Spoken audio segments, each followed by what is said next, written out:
Dallas Rising, I love that name, is the program director for the Animal Rights Coalition in Minneapolis, Minnesota. She accepted the position because the Animal Rights Coalition is an abolitionist animal advocacy group. One of the first areas on which she focused was confronting the humane farming myth. Dallas has done investigations on multiple egg farms, a turkey farm, stockyards, and was part of the first open rescue team in the United States. She's the current president and one of the founders of Support Vegans in the prison system, more commonly known as Support VIPs. She applies her approach to animal liberation to Small Dog Rescue of Minnesota as a president and board chair, challenging people to reconsider the relationship that people have to animals there too. And her rescue is helping to raise the standards and expectations for all rescues in her region. In recent years, she's become increasingly outspoken about the necessity for clear, consistent abolitionist messages in our movement. Please help me welcome Dallas.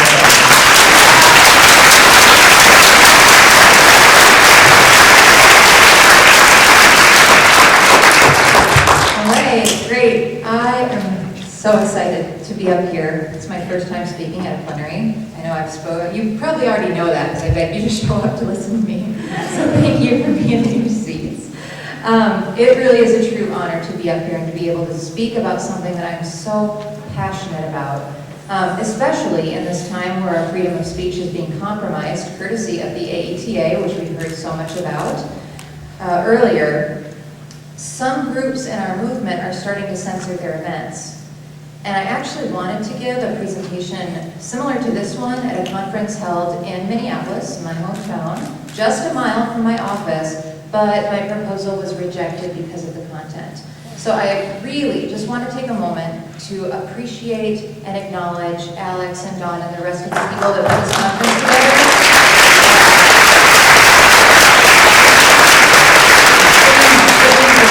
It really means a lot to have an opportunity to speak, and the open and inclusive platform is honorable. So, as was mentioned in my introduction, I've also had the great privilege of being part of this nation's first open rescue team back in 2001. And open rescue is a really unique idea because it seems to be something that everybody in our movement can get behind. You know, it's direct action because we removed hens from a place of abuse. It's education because we documented what it is that we saw and what we did. We did our very best to share that with the world. We even attempted to dialogue with the company who owned the farm that we visited. At the time, I was thinking that this was really the perfect way to be able to expose, address, and intervene in systemic animal cruelty without pushing anyone's buttons. That this would work. Many members of our movement praised us. Many members of the public were in support of our decision to get the hens that they were in the vet care that they were in desperate need of once they saw their conditions. And while I think that we did do a lot of things right, I've come to realize that we made one really big mistake. And this mistake that we made was that the main message that we pushed on our website and in our media releases and even on the shirts that we wore on camera was ban battery cages. Okay, we've chosen to focus on factory farmed eggs because of the extreme cruelty that's inherent in intensive egg production. Many groups have chosen to follow our example since then, but our message was a welfare message and this was really misleading. The problem is that we stopped short of where we should have. By focusing on the battery cages, we implied that the only thing that we wanted changed was the cages. This is way off base. This should not have been the thrust of our entire campaign. The message should have been something like, don't eat eggs. Or,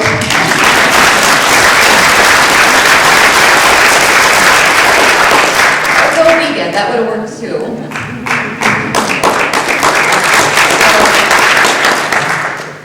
I'm an abolitionist.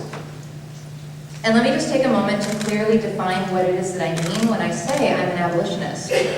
There are a lot of misconceptions about our ideology, most of them stemming, they're stemmed in like confusion around tactics that some of us employ.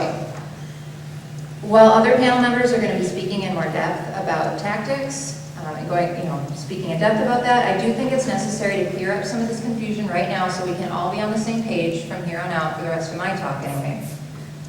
So let me be clear. Abolitionism is not militant direct action, though some abolitionists do support and engage in these tactics. Okay, not all abolitionists are in support of the Animal Liberation Front or even strategies carried out by Shack or War with animal rights.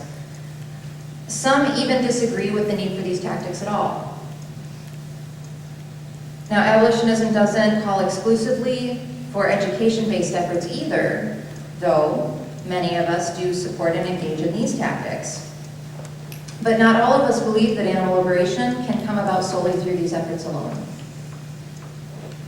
Okay, so now that I've been clear about what it isn't, I'm going to talk about what abolitionism is. It's an umbrella term for efforts to abolish animal slavery.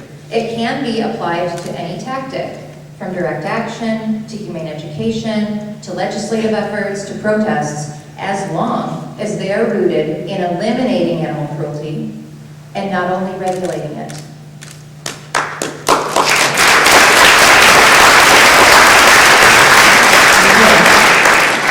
Simply put, abolitionism is founded on the conviction that animals should not be thought of as the property of human beings, either culturally or legally. And we leave no room for misinterpretation or suggestion that we would settle for anything less for non-human animals. Now, it's this conviction that some in the animal rights movement think it's too extreme for the public. But when we water down our message in an attempt to make it more palatable for the public, this unintentionally limits and even damages the progress and credibility of our movement. We never, ever want to suggest or imply, either directly or indirectly, that we want anything less than total animal liberation. Yeah. Our job should be to point out that what's being done to animals is extreme, and that what we're calling for is entirely appropriate. Yep,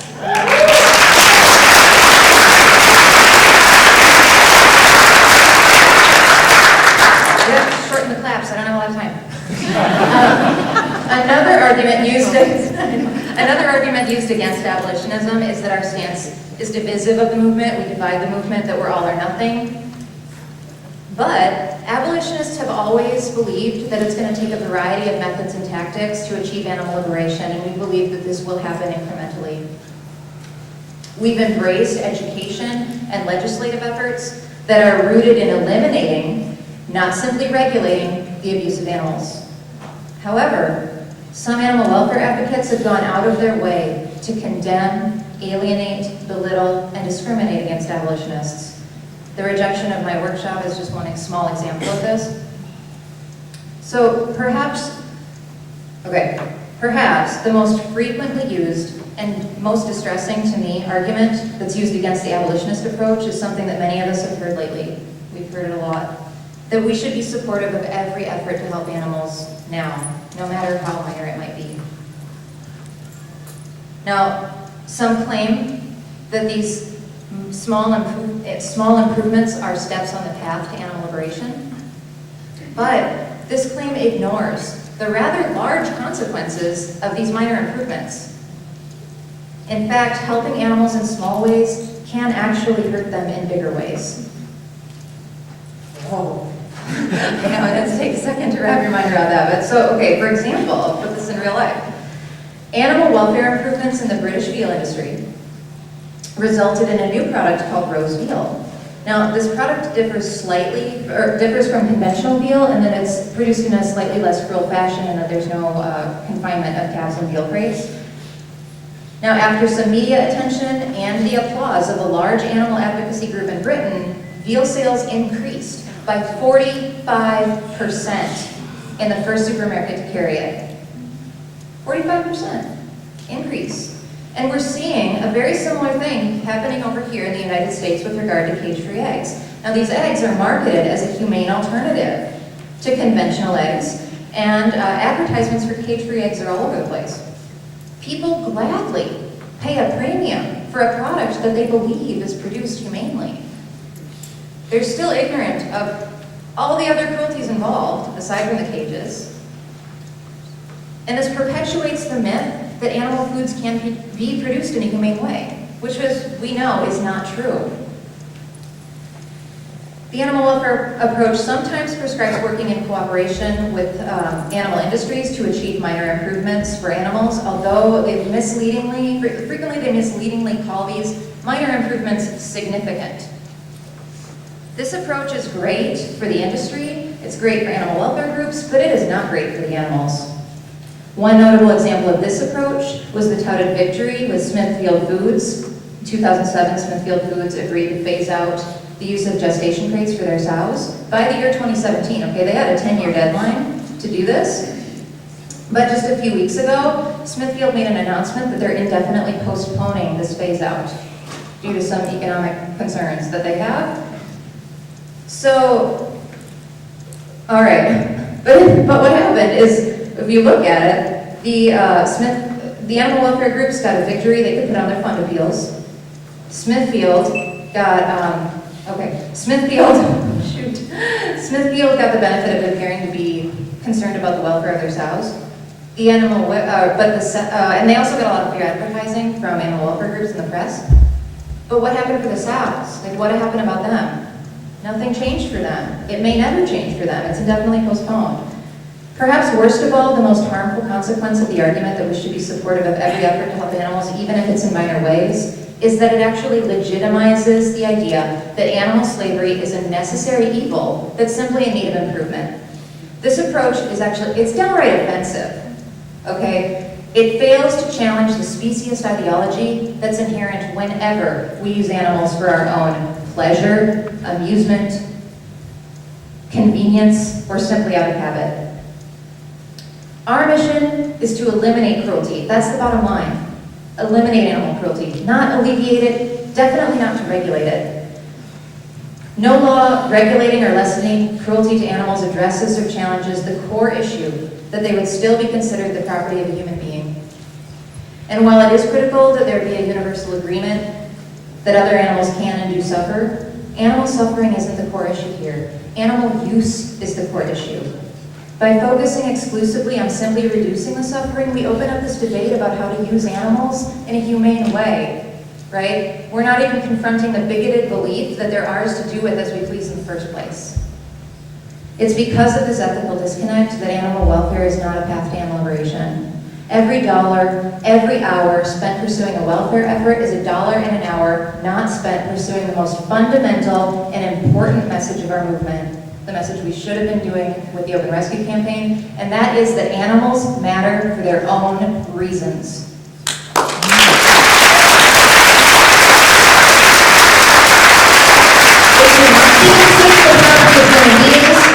And animal slavery is never necessary nor justifiable. Thank you.